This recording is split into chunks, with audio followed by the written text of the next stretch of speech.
about 3 or 4 years into my staying with Baba. I stayed with him for over 15 years.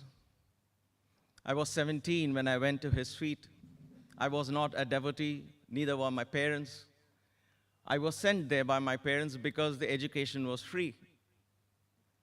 It was very convenient for our family to get this troubled teenager out of the house into a place where there is free education, win-win situation for them and for me too. I was away from my parents, nobody telling me to study, study, study. Little did I know that I was getting into something so huge that will transform my life.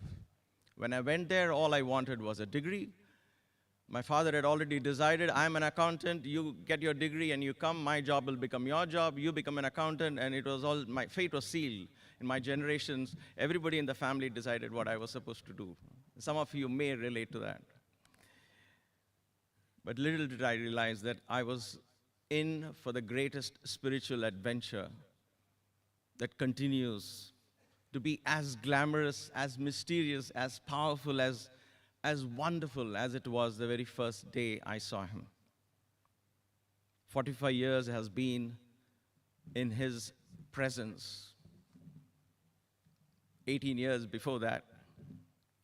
So at the age of 63 now, I stand here still as the very same teenager, humbled by the amount of wisdom that is there in this universe, humbled by the amount of opportunity that is there in this universe, humbled by the fact that there is so much divinity in every being, human, animal, trees, plants, that we get to share that consciousness, how small we are as individuals, how magnificent we are as a group.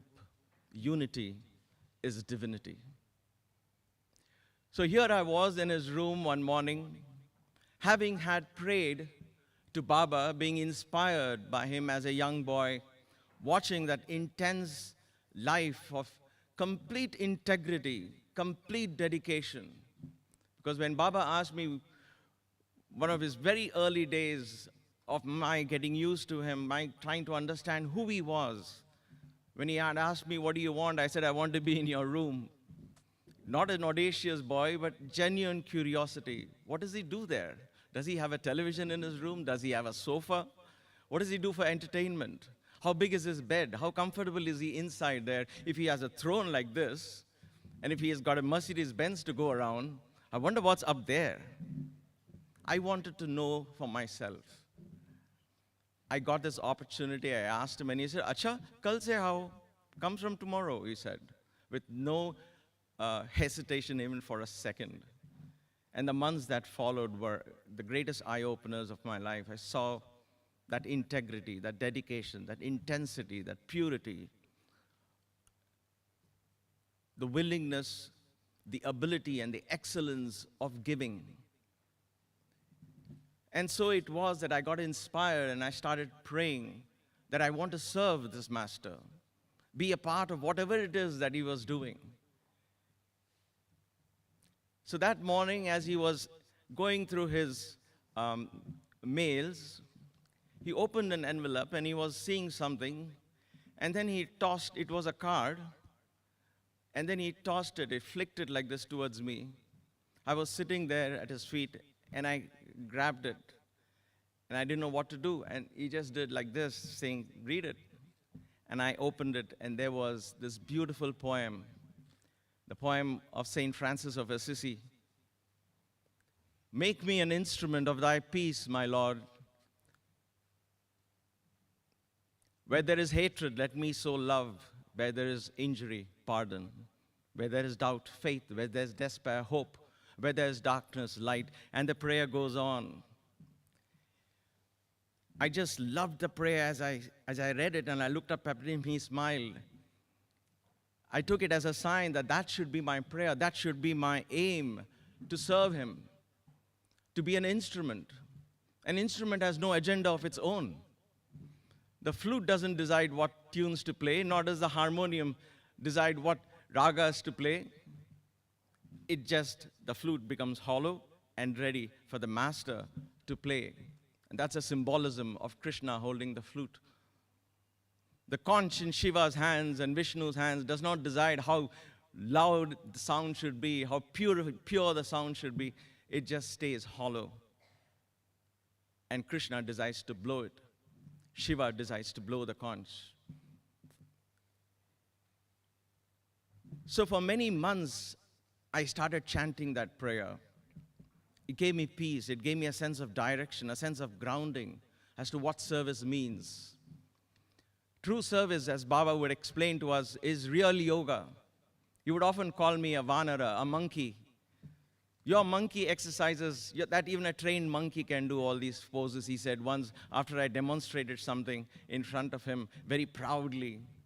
I went into a shoulder stand and I flipped into a headstand. And he said, even monkeys can do that. That's a circus thing. He didn't stop me from doing those, though. He said, yeah, keep doing it and teach others, but that's not yoga. And he opened my mind to what true yoga is. And one of the most important parts, facets of yoga, he said, was service. Yoga karmasu kausalam, says the Bhagavad Gita. The true yoga is the yoga of service, where you begin to give selflessly, with no agenda, with no thoughts of where will this be. So when we step out to this world, we don't transform anyone, we transform ourselves. We enjoy the process of giving, because it is in giving that we truly receive, as this prayer taught me. Baba would call me on many occasions to speak in his presence. And so once after I spoke, I ended my speech with this prayer. I said, I would like to offer a prayer at Baba's feet, and I recited this prayer of the Saint Francis of Assisi, make me an instrument of thy peace. He loved my talk, he loved the prayer, and I went to touch his feet. He said, good, good, good. I was very happy. I knew I had my prayer, my japa, my meditation, if you will. Many years passed. In those years, I saw more of that intensity of giving. My dear sisters and brothers, you have seen Baba giving in functions, perhaps, where there are cameras and people watching. I have seen him give in the privacy of his room. He did things when even nobody was watching. That was his nature. There was excellence in the act of giving. He once asked us to give clothes to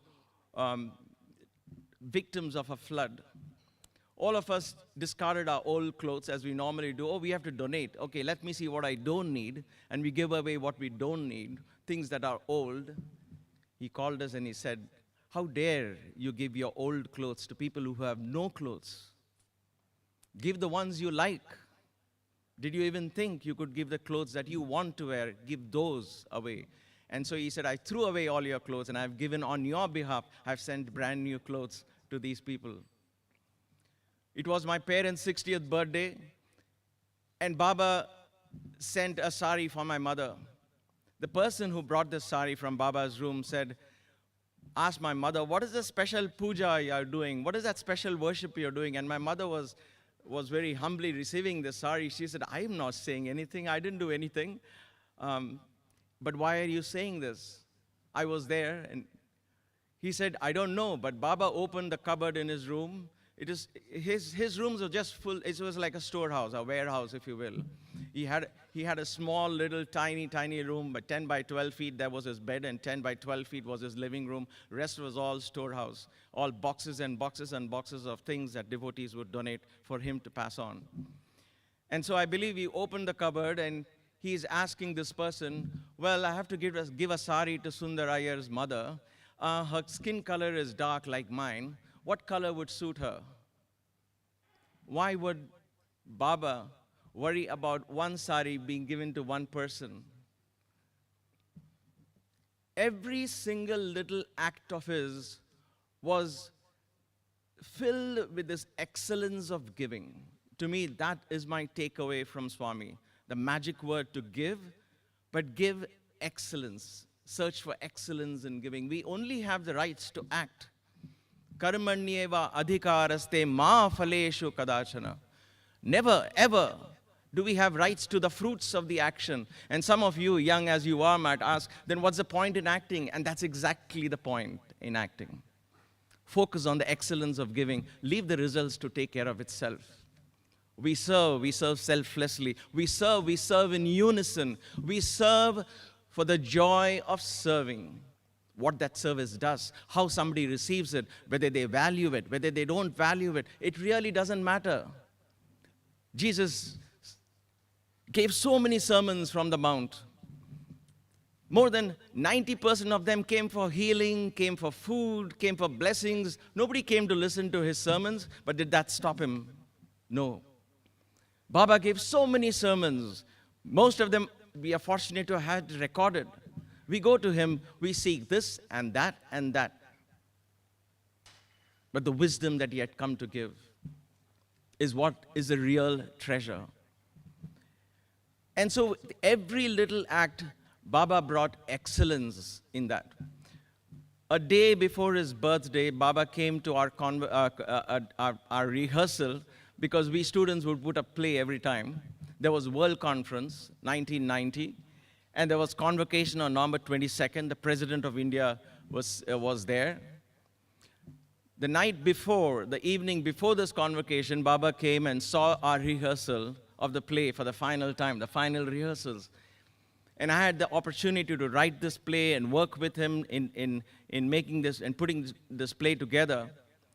And so he watched the rehearsal, and as he was going towards his car, I ran to the car, opened the door, and waited, just so as he would get into his car, if he had any last-minute instructions, he would tell me, hey, do this properly, the mic was not good, or something or the other.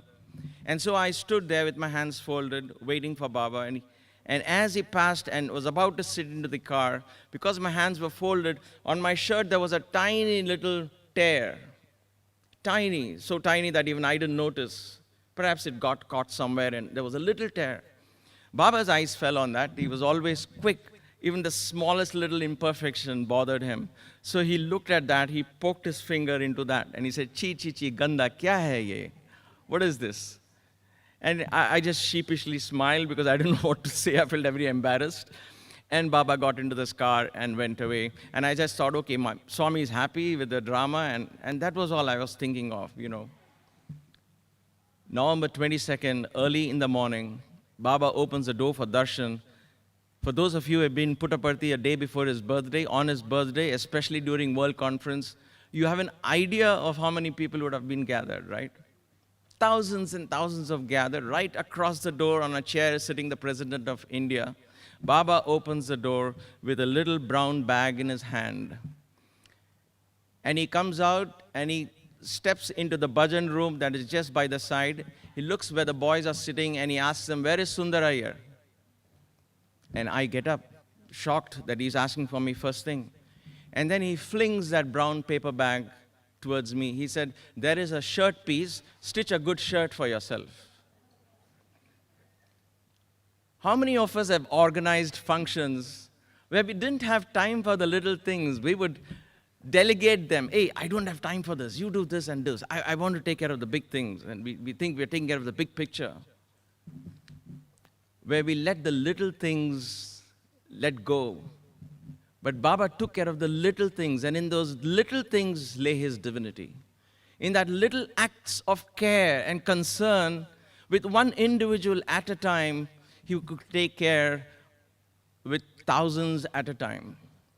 Ano Raniyan, Mahato Mahiyan, it is said in the Vedas, that God's acts are found in the smallest of the smallest and the largest of the largest. The tenderest leaves that quiver in the morning sun also experiences divinity as much as the large mountains and the large seas.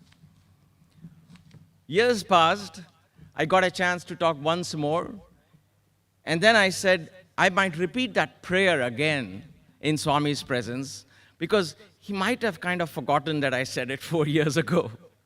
So let me say that again, because I was running out of poems and songs, right? And so once again, after my speech in Baba's presence, which was always one wonderful, wonderful thing, I said, "Make me an instrument of thy peace," and I said the prayer. Next day morning, of course Baba liked it, and next day morning he comes to me. He says, "I liked your talk, but about your prayer." I paused, because I thought he's going to say, good, keep it up, right? He's the one who threw that card at me. He said, about your prayer, who are you to say, make me an instrument? Why are you giving me an order? Make me an instrument, make me a cup of tea, make me a coffee, make me an instrument. Of course, he spoke to me in Telugu, but... And then he looked at a VIP professor, V.K. Narasimhan, who was the editor of Hindu, and he said, am I right? And of course, he said, yes, Swami, you're perfectly correct. And Swami said, see, who are you to say, make me? Now, do I dare tell him, wait a minute, that's the prayer, that's the printed one. You gave me that prayer. I was dumbfounded, I kept quiet. And he said, don't say make me. Say, may I be an instrument? Bring humility. And I was like, oh my God, I never even thought of it. And therefore my prayers changed to, may I be an instrument of thy peace. Where there is hatred, may I so love. That brought an element of humility. I didn't have to wait, say, you make me. I don't know, you make me when you're ready, I'll know. You know, sometimes we wait for liberation to come. Baba will give us, but we'll be exactly where we are. We'll watch our CNN and sports and politics. Baba will take care of us. We are waiting. Guess what? We'll be waiting forever. So make me had an element of waiting, perhaps. So he said, may I. There was an element of co-working with the divine. May I do this? May I please? And therefore, that became my prayer. And that continued for many, many years.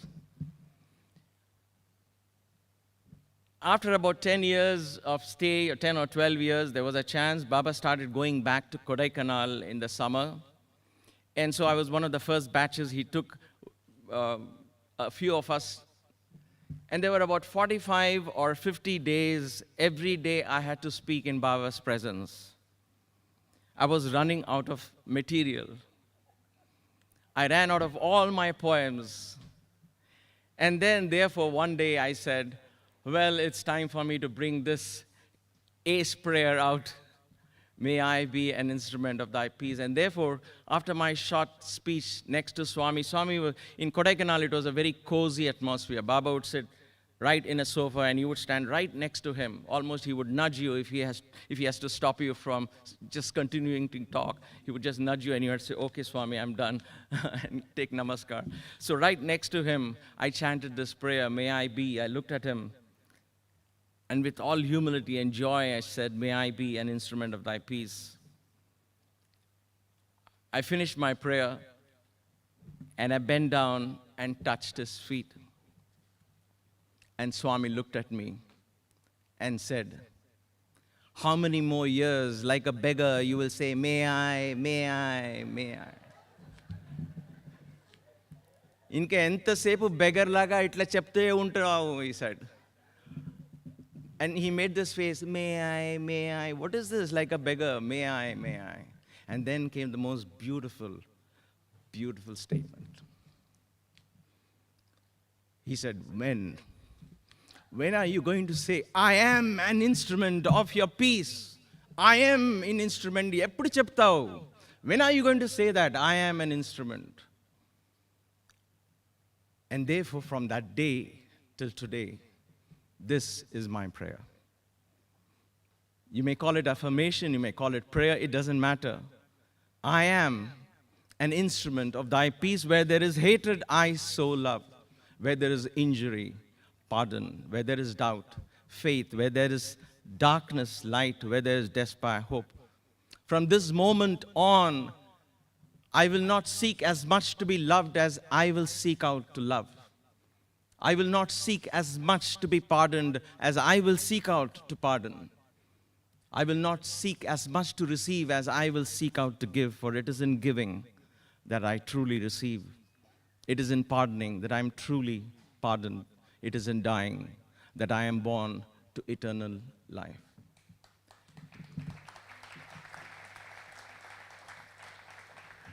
Let us be proud and humble at the same time, proud to be his instruments, instruments of God.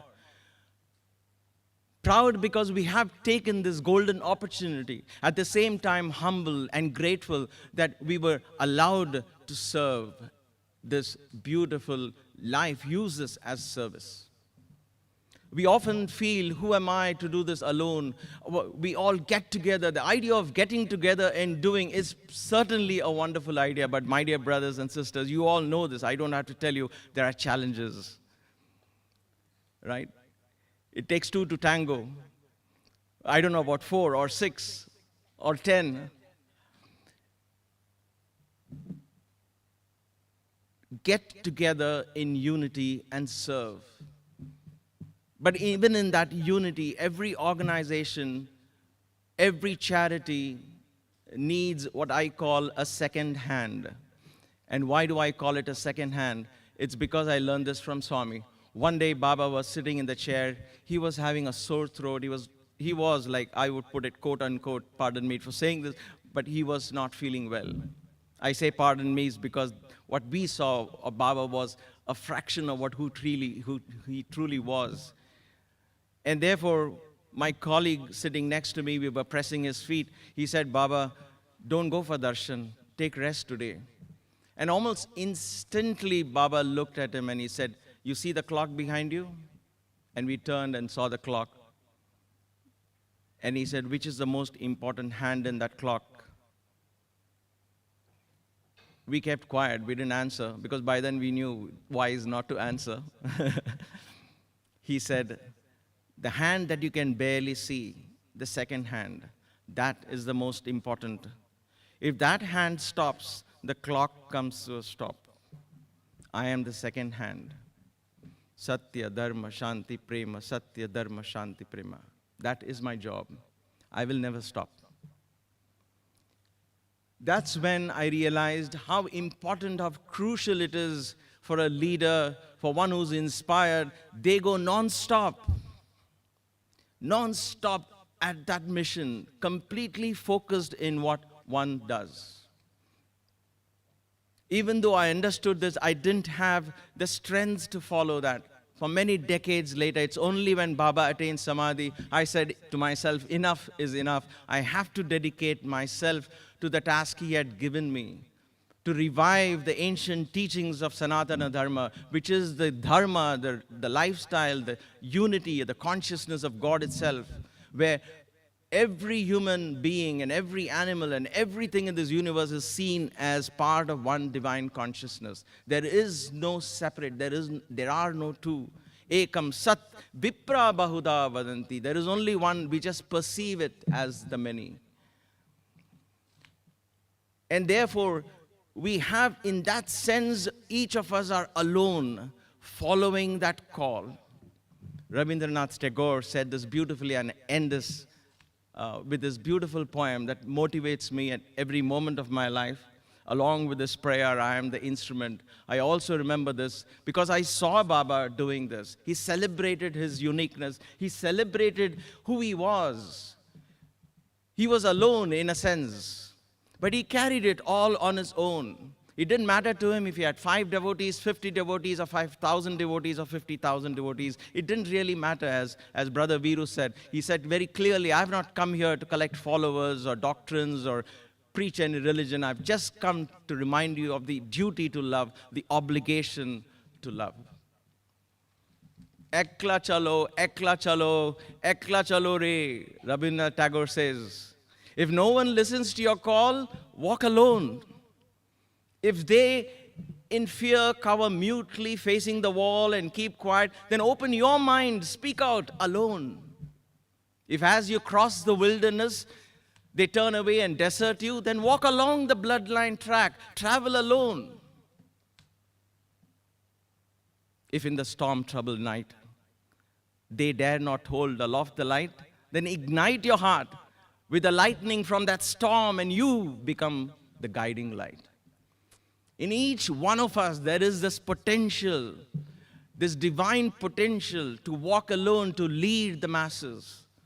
Because it is our duty to celebrate who we are. Every single person in this room is divine. Every single person is unique. Every single person in this room has a purpose in life. Find that purpose. Fulfill that purpose joyfully. Don't worry if you're tall or short or dark or white or rich or poor, healthy, sick, old, young. None of that matters. Just begin to celebrate. Celebrate who you are, because in you lies our beloved Sai. Jai Sai Ram.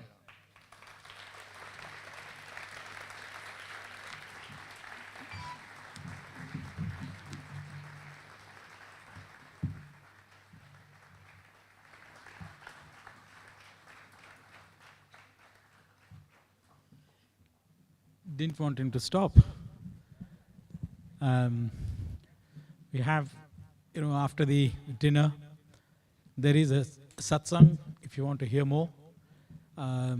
So, although the program is meant to finish by 5 or 10 minutes past 5, but after dinner there is an opportunity if you want to stay back and listen to him or ask him questions. Thank you very much, Dr. Sundar Iyer, for reminding us that we are reflections of God, and that we're actually divine beings having a human experience. Thank you very much for that thought and enriching our hearts and minds and bodies as well. Thank you.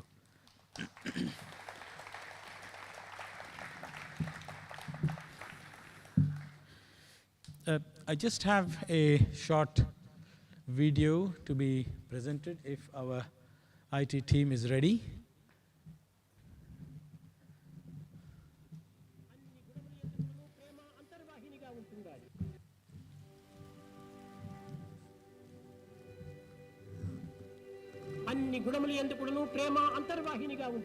In fact, love is the inner current in all noble values. Love is God. Live in love. Live in love. ఈ ప్రేమతత్వాన్ని మనం భగవంతునిగా తీసుకోవాలి. We have to take love as God.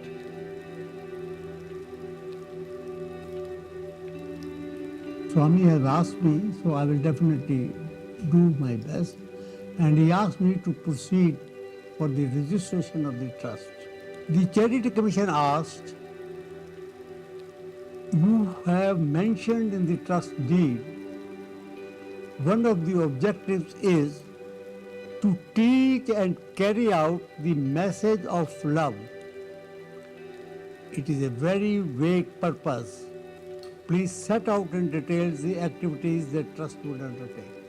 I explained to them that what the founder trustee wants is that all the service that is done should be done with love and a good feelings, and that is the purpose.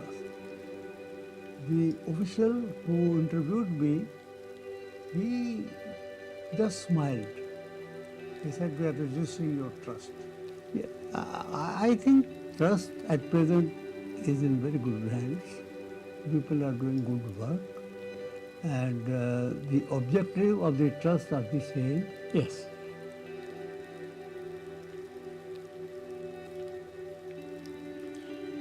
Salam to all of you.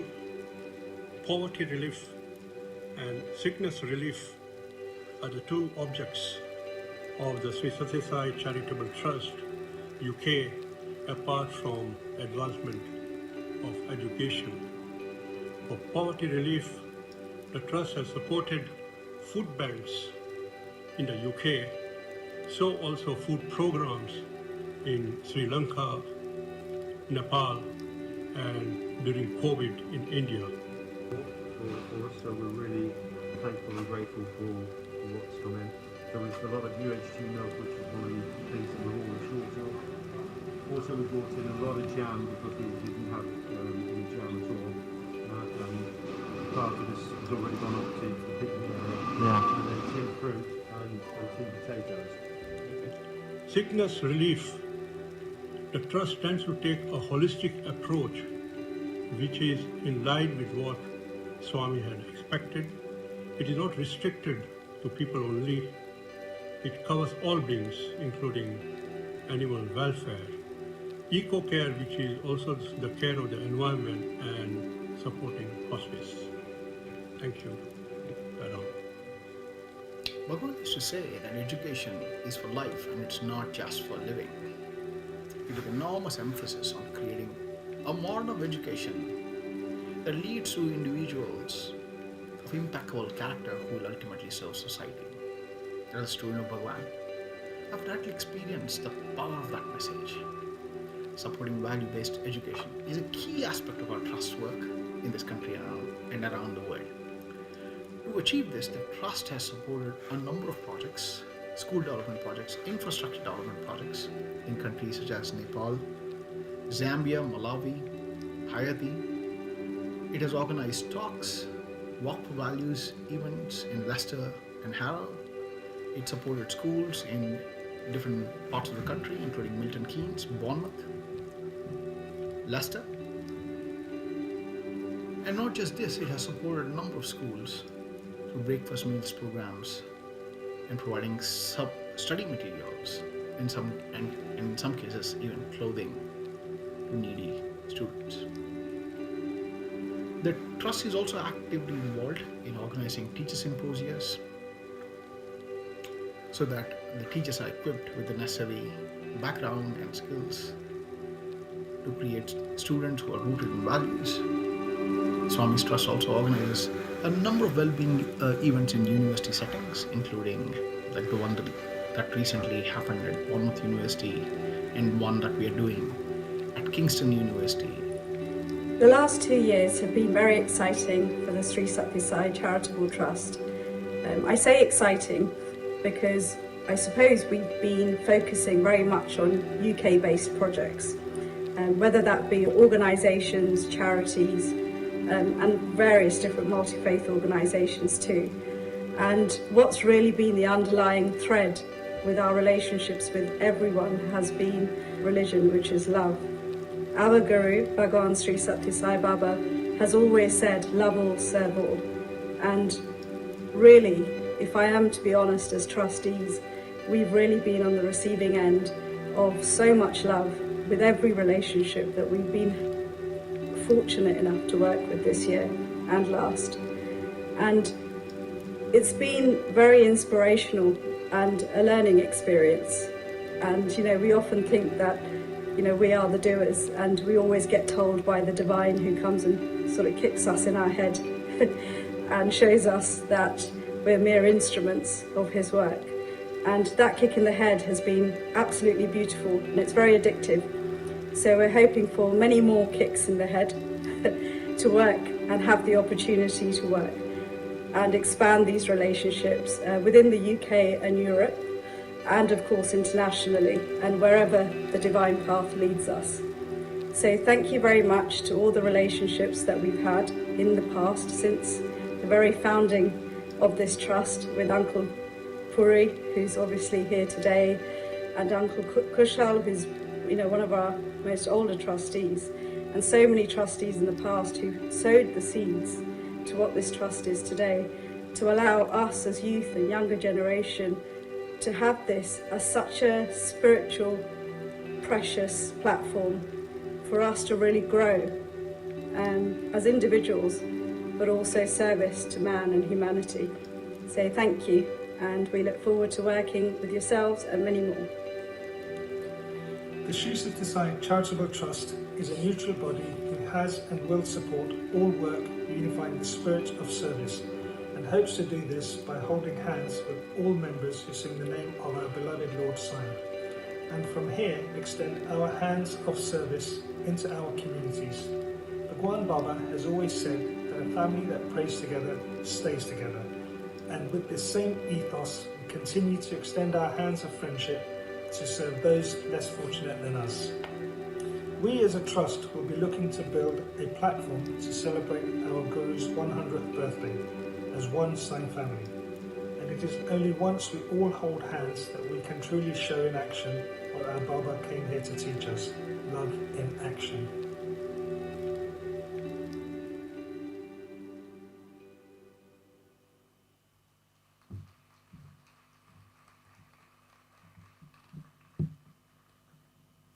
I now have the great honor and privilege to invite on stage Shri Balram Puri, who, as you have heard, is the first chairman, chosen by Baba himself.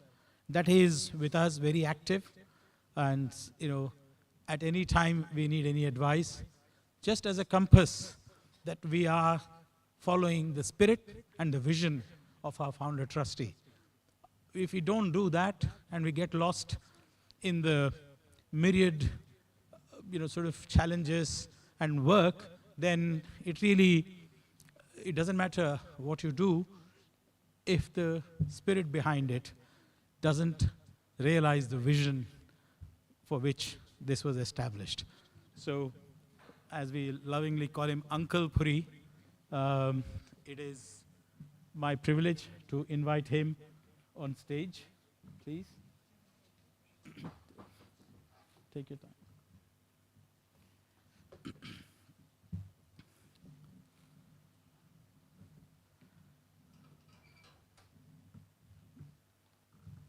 I invite Dr. Kiran Patel. Is he somewhere?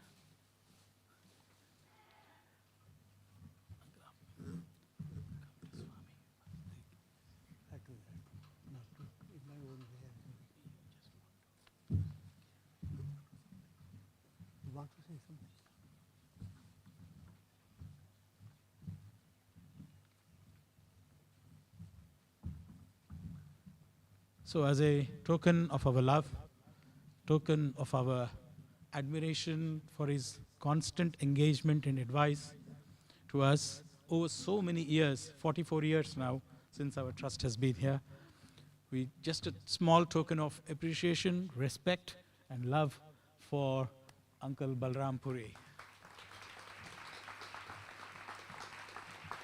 By Dr. Kiran Patel, who is our secretary. He was one of the first students in Baba's university, came all the way from Kampala and was part of Baba's mission as well. Thank you very much.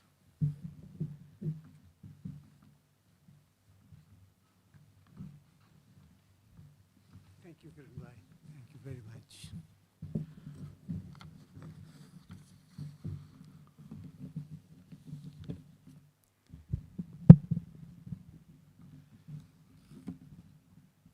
First, I like to offer my humble pranams to Bhagwan Shri Sathya Sai Baba on my own behalf, on behalf of my family, on behalf of the devotees of the Central London Centre who have always supported me with love.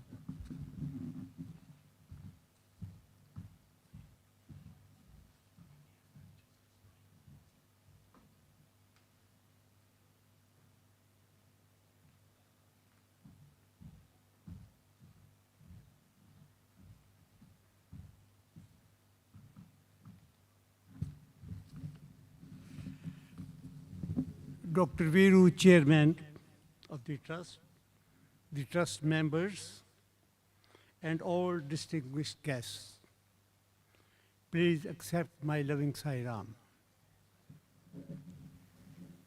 I am asked to talk about the establishment of Sri Sathya Sai UK Trust and its objectives.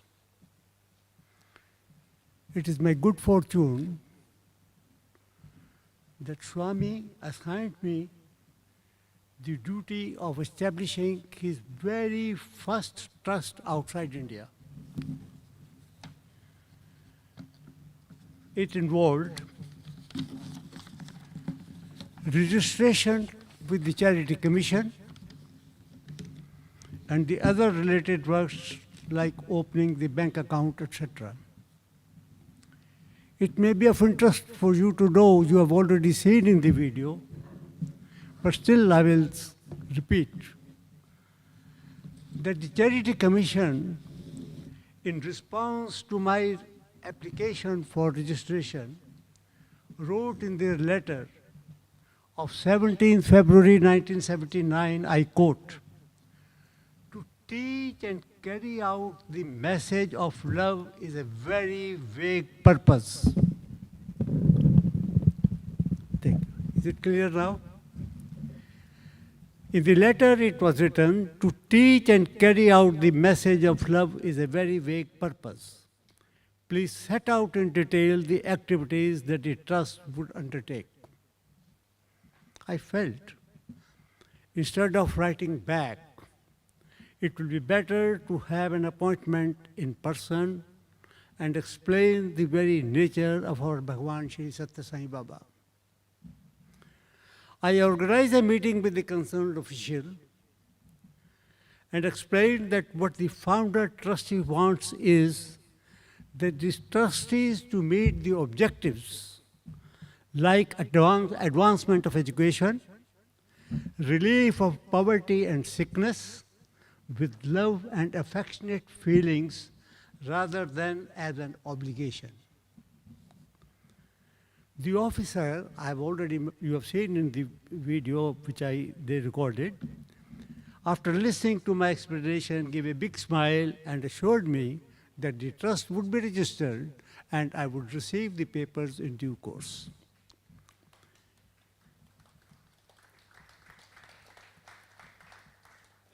Being the first trust outside India, it was named as Sri Sathya Sai World Foundation.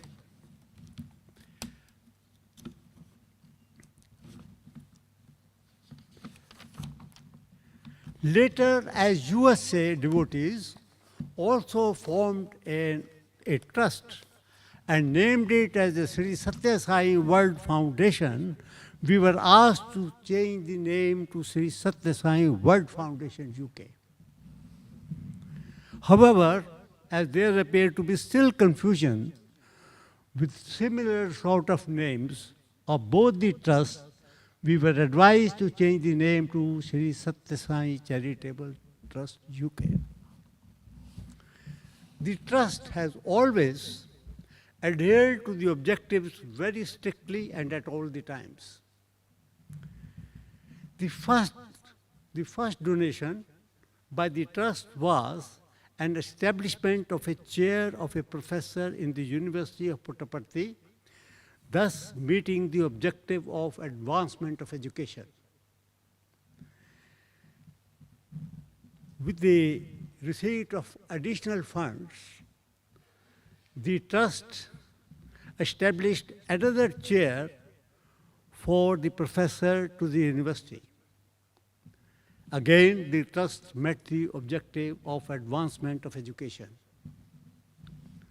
Later, the trust concentrated its donations for the construction of a super specialty hospital in Puttaparthi, meeting with the objective of relief of sickness. The hospital has a very high standard of treatment for the patients. The hospital has also an unmatchable standard of cleanliness, and it is free for all patients, irrespective of their economic status. Rich, poor, everybody gets it free.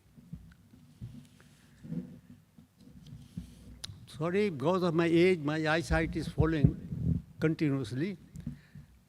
It has also,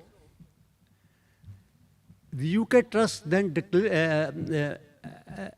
what I'm saying is it has a very clean place, perhaps which is very rare to find in the hospitals. UK Trust then decided to donate its fund for supply of drinking water to the remote villages, as poor village women had to walk long distances to fetch water. So this was, again, the trust met the objective of relief of poverty. You can see that the trust has not deviated from the objectives of the trust for which Swami established it. I am so much pleased that the objective of the trust since its registration has never been changed, though for the sake of administration, the trust has added some new rules about the appointment of trustees and etc., but they have kept the objective clause as it is. If I have the responsibility of the trust now, I would like to consider any application for donation from any science center in UK or any other organization or an individual, provided the project meets any of the objectives of the trust and subsequently submits a report about the use of funds. For donations, my objective has always been that the maximum percentage of the fund goes to the needy, keeping administrative expenses to the most minimum. Having spoken about the disbursement of funds, let me also share with you about the brief that I received when the trust was formed for the collection of funds. I was told that for the collection of funds, I do not have to approach anybody for the funds. How difficult it was. Donations have to be voluntary, and from those only, mark it, those only who can really afford, and not from those who really need the help. My duty was just to talk about the projects in as much details as possible. At first, the approach appeared to me very difficult, but believe me, with the grace of God Almighty, the trust received large amounts of donations. Let me also talk to you something which already have been mentioned in details, you see, by Dr. Ayer and others. Swami advised the devotees in very different forms. One was the short phrase like, help ever, hurt never. I personally feel that if we can just follow the later half of this saying, hurt never, perhaps the help ever will follow it.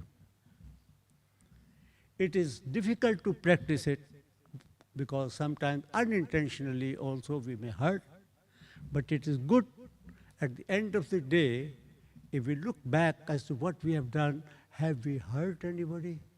And then realize as to what we have done and what we should not have done.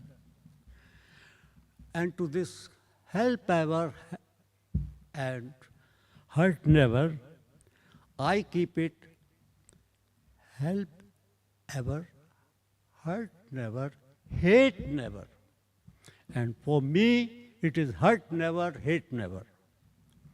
Finally, I like to congratulate the present trustees to organize today's function, which is first of its kind.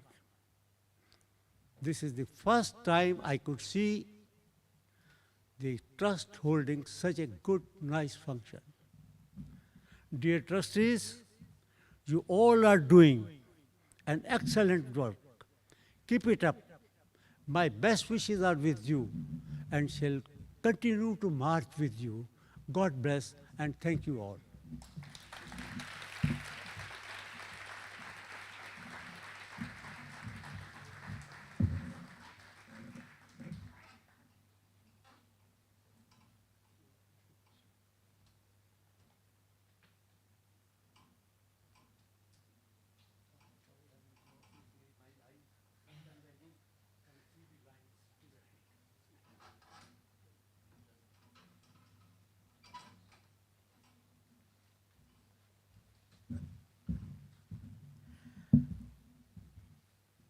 Thank you very much, Uncle Puri. I mean, it's a shot in the arm for us. And yes, we are ready to carry on the legacy that you've left for us. And we are committed to working with everyone. That's why we are celebrating today as celebrating the spirit of loving service. It doesn't matter who or what or where, as much as our trust can participate and join that, we would have fulfilled the vision of our founder. So just as I said, there are a number of representatives from various charities that have joined us, and we're very grateful for that. that you have joined hands. We have a video. We wish we have a lot of time. Probably this is just a beginning, and as you know, we'll have definitely another where we all sit down, I think, and then share a lot more. But thank you very much for sending in the video clips, which we're going to play now once our IT team is ready.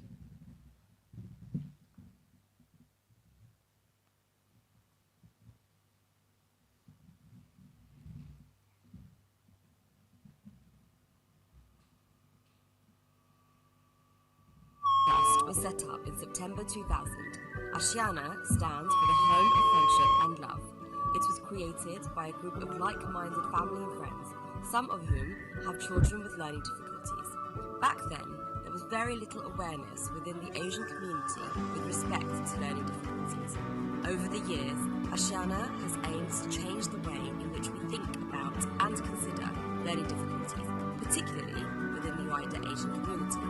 Ashiana has run various activities over the past 23 years, which include yoga, Bollywood dancing, I'm not sure if this is the right one, and badminton, IT team. to name just a few. We've Hello? organised day trips and holidays, and we've partnered with various organisations.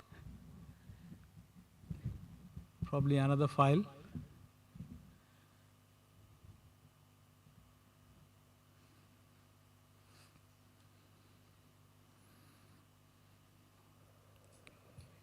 Sai School of Harrow was founded by 5 women in April.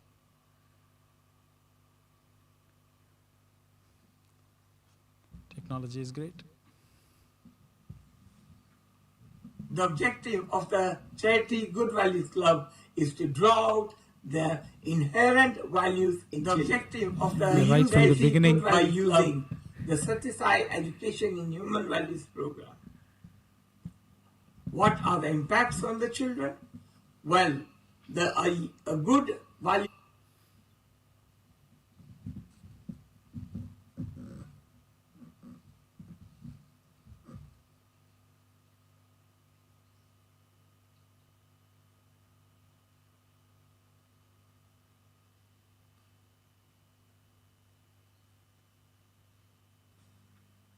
The objective of the Charity Good Values Club is to draw out the inherent values in children. We use this by using the Sathya Sai Education in Human Values program. What are the impacts on the children? Well, a good value seed, when planted in their minds when they are young, sprouts later on in life when they are teenagers or even adults, so that they become better citizens. How do we do this? We do this by running good values clubs. We do this by online lessons, by doing assemblies in schools. We're running summer camps, and we also engage with the community so that we can give out activity books and other things. Our games are very special because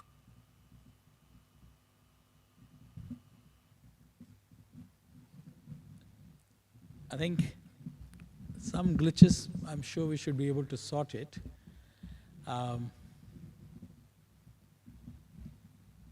But should we, whilst you do that, should we just proceed with the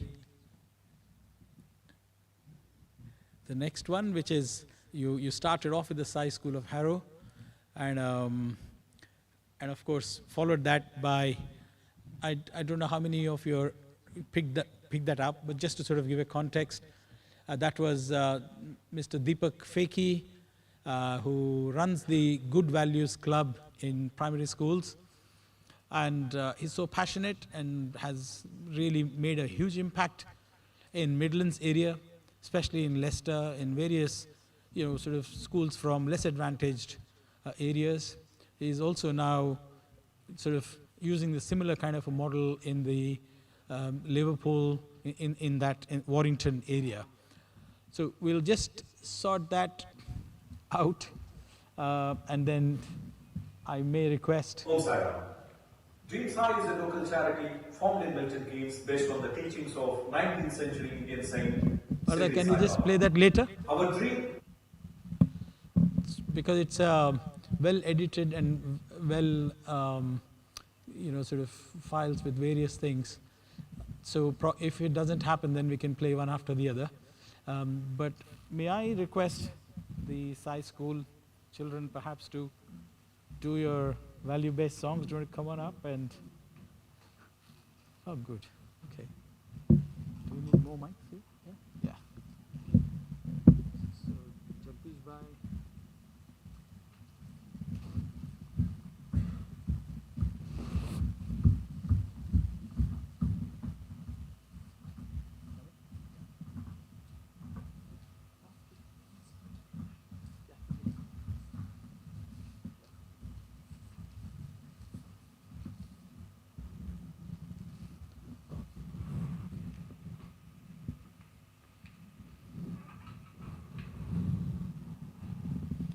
That's a nice sight, seeing them all radiating the smiles at you, isn't it? Yeah, so wonderful.